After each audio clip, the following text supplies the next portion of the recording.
अनुष्का और आप देख रहे हैं एबी न्यूज। गुरु मंच या शिक्षण मंच, जवाब हर सवाल का। आप सोच रहे होंगे कि मैंने ऐसा क्यों कहा, क्योंकि अभी हम पहुंचे हैं पटना के 27 साल पुराने इंस्टीट्यूट क्रॉनिकल एकेडमी में, जहां के मुख्य शिक्षक हैं कुमार विजय, जो कि केवल शिक्षक नहीं बल्कि एक लेखक भी है।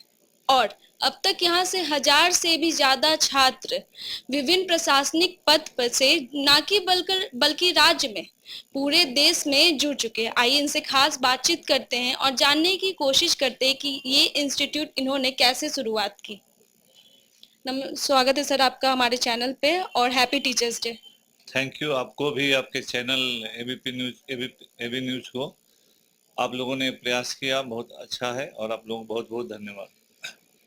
देखिए, बिहार में इस तरह के संस्थानों को खोलना हमेशा के लिए बड़ा कठिन काम रहा है और हम लोगों ने उस समय संस्थान अपना खोला जब बिहार में गिने चुने 2-3 संस्थान ही थे और वो इस्टेब्लिश्ड कोचिंग इंस्टीट्यूट थे। उन लोगों के बीच से अपने को इस्टेब्लिश करना एक बहुत बड़ा चैलेंजिंग वर्क था, लेकिन हम लोगों को विश्वास था। चूँकि 91 से 94 मैंने एक टीचर के रूप में बिहार में विभिन्न कोचिंग इंस्टीट्यूट में पढ़ाया और जो पॉपुलैरिटी मिली थी पढ़ाने के तरीके से, उसने हमको कोचिंग संस्थान स्थापित करने में बहुत सहायता की।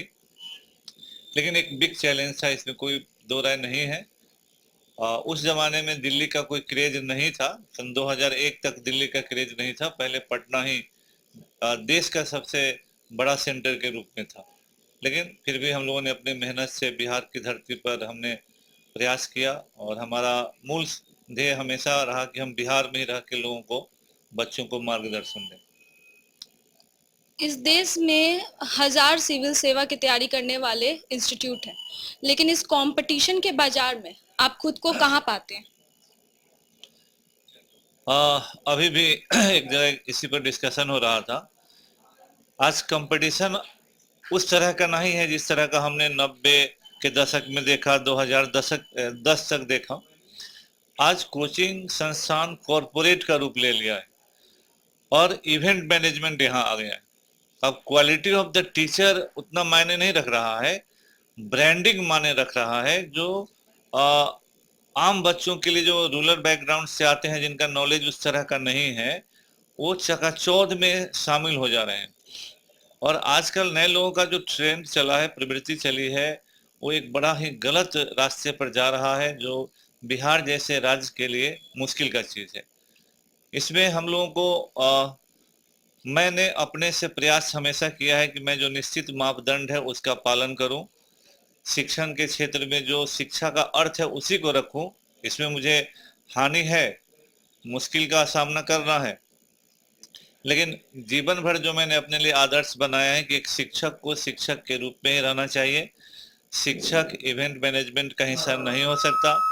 शिक्षक कॉर्पोरेटाइजेशन की तरफ नहीं जा सकता। उससे आम बच्चों को हानि होगी, मुश्किलें होगी।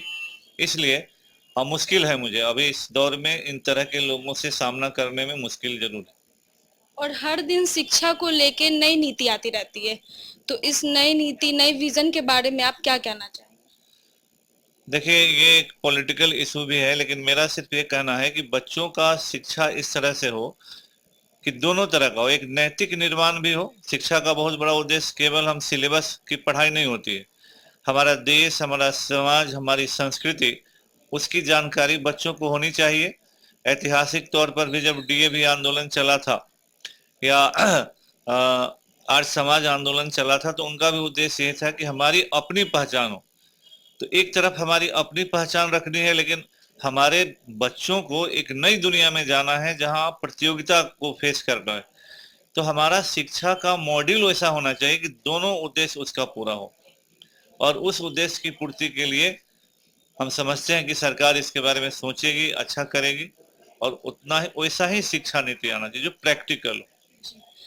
और इस देश में सिविल सेवा की तैयारी करना काफी ज्यादा कठिन है, तो इस बीच आप अपने बच्चों को कैसे मोटिवेट करते हैं? क्योंकि कई बार होता है कि गवर्नमेंट जॉब की तैयारी करते करते लोग नहीं उतना मोटिवेट हो पाते, छोड़ देते कहीं ना कहीं आशा। तो इस बीच अपने बच्चों के अंदर वो कंपैटिबिलिटी लेवल कैसे आप ला पाते हैं? देखिए, ये एक और कठिन बात है। बिहार में जैसे लोग आते हैं कि हम सिविल सेवा की तैयारी करना चाहते हैं और करते करते लोग चले जाते हैं क्लर्क, पियून, चपरासी सबका इम्तिहान देने लगते हैं, जो कि उचित रास्ते पर नहीं होता है। तो ऐसे में उन लोगों को मोटिवेट करना कि जिसके लिए आए हो वही काम करो, ये आज चैलेंजिंग है, क्योंकि नौकरी घट गई है।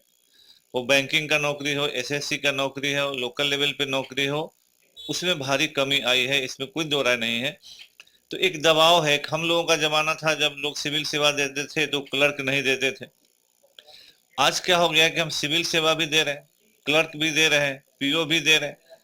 तो ये प्रेशर है, जॉब का प्रेशर है। लेकिन हमारा कहना है कि बच्चों को कुछ समय तक ईमानदारी पूर्वक पढ़ाई करनी चाहिए, और जिस सेवा में लगे हैं या जिस नौकरी को करना चाहिए उसके लिए 100% करें, और क्वालिटी पढ़ाई करें, क्वालिटी लोगों से निर्देशन लें। तो हमारा तो यही कहना है। और इन सब के बीच एक दौर आया कोरोना का, जहाँ पे आर्थिक व्यवस्था से लेके हर चीज उथल पुथल हो गया। इस बीच में आपने कैसे मैनेज किया इन सबको? कोरोना एक चैलेंजिंग सबके लिए हुआ है। हम लोगों के लिए तो पूरा का पूरा तंत्र ही बिखर गया है, और हमारे बहुत सारे अच्छे मित्र थे, उनका डेथ हो गया। नए शिक्षक थे, उनकी मृत्यु हो गई। बहुत सारे कोचिंग संस्थान बंद हो गए। लेकिन आपके माध्यम से एक बात कहूंगा कि कोचिंग इंस्टीट्यूट्स ने बिहार को एक बड़ा नाम दिया था। बिहार की शिक्षा प्रणाली चाहे जैसी रही हो, कोचिंग ने 90 से लेके 2010-15 या अभी भी एक वो बड़ा योगदान दे रहे हैं। लेकिन सरकार का इसके प्रति रुख एकदम ही बेरुखा है, और इस पूरे दौरान में सरकार के तरफ से इस इतने बड़े इंडस्ट्री को कोई भी सहायता नहीं दी गई। हम लोगों ने बहुत डिमांड किया कि बिजली से लेकर किराया से लेकर कुछ हेल्प करें। सरकार के तरफ से एकदम आंख मोड़ लिया गया, जो कि उचित नहीं है। जब आज हमारी सरकार अच्छा काम कर रही है तो लोग अच्छे लोग हैं। लेकिन इन चीज़ों में ये होना चाहिए था कि जो ये सिस्टम चल रहा है उस सिस्टम को आपको मजबूत करना चाहिए। ये नहीं हो पा रहा है, और सरकार की ये बेरुखी निश्चित रूप से अफसोसजनक है। ग्रामीण और शहरी छात्र के बच्चे में कहीं ना कहीं कंपटीशन बरकरार रहता है। इनके बीच में मैनेजमेंट कैसे कर पाते हैं? और साथ ही कई बार ऐसा होता है, जैसा सर ने बताया, कि लोग तैयारी करते करते पियून या फिर दूसरे कलर की जॉब के लिए चले जाते हैं, तो इस बीच में कई बार इंजीनियरिंग या मेडिकल के भी लाइन में लग जाते हैं वो लोग। तो इस बीच में कैसे आप उन लोग को बता पाते हैं कि सिविल सेवा कोई बहुत जरूरी चीज है और आप अपने लक्ष्य से भटक रहे हैं? सिविल सेवा का जो तैयारी है वो बहुत ही ऐसा नहीं कि कोई ऐसा चीज है जो कोई नहीं कर पाए। होता क्या है कि लोगों को मन तो होता है कि हम सिविल सेवा में जाएं, हम बड़ी नौकरी करें। बहुत सारे समयों पर उनको मार्गदर्शन नहीं मिलता कि इसके लिए ऐसे करें। हमने उसके लिए लोगों को सजेस्ट किया है कि जब आप इंटर में हैं उस समय से ही आपका ओरिएंटेशन बदल जाना चाहिए। कैसे कोई आईएएस का लड़का होता है जल्दी क्वालिफाई करता है अगर वो सही रास्ते पर है, क्योंकि उसी समय से उसे पता है कि अखबार पढ़ना है, एनसीईआरटी किताब पर हमको मजबूत पकड़ लेनी है, क्वालिटी की किताबें पढ़नी है, और अखबारों में कौन सा अखबार पढ़ना है। तो उसका मेंटल लेवल उसी समय डेवलप होता है। दूसरा जो पक्ष है कि हमारा स्कूल और कॉलेज का शिक्षा दोनों का लेवल बहुत ही नीचे है। अब जो डीयू में पढ़ा वो ग्रेजुएट जब करेगा उसका लेवल इतना ऊंचा होगा कि हम लोग यहाँ से एमए पीएचडी करके जाएंगे, उनका लेवल नहीं होगा। तो इस चीज को, गैप को ब्रिज करने का उपाय। गवर्नमेंट स्कूल वालों का हिंदी बहुत अच्छा होता है, जो सीबीएसई या फिर आईसीएसई वाले का नहीं हो पाता है। आज अब ऐसा नहीं, हम लोग रोज पढ़ाते हैं। हम जब पढ़ते थे हम गवर्नमेंट स्कूल से ही पढ़े हैं, तो उस समय शिक्षकों का स्तर बहुत ऊंचा हुआ करता था, और लोग, बहुत सारे लोगों का इतना लगाव है। जैसे मेरे पिताजी शिक्षक थे, वो कॉलेज में जा सकते थे लेकिन गए नहीं। जब हाई स्कूल में पढ़ाने लगे तो उनका एक, उस जमाने का एक माहौल अलग था, जब गार्जियन, स्टूडेंट और माहौल में लोगों को लगता था कि ये बहुत ही इम्पोर्टेंट चीज है और इसमें जुड़ा रहना चाहिए। तो उन लोगों का स्तर बहुत ऊंचा था। तो आज वैसे शिक्षकों की भारी कमी है हमारे समाज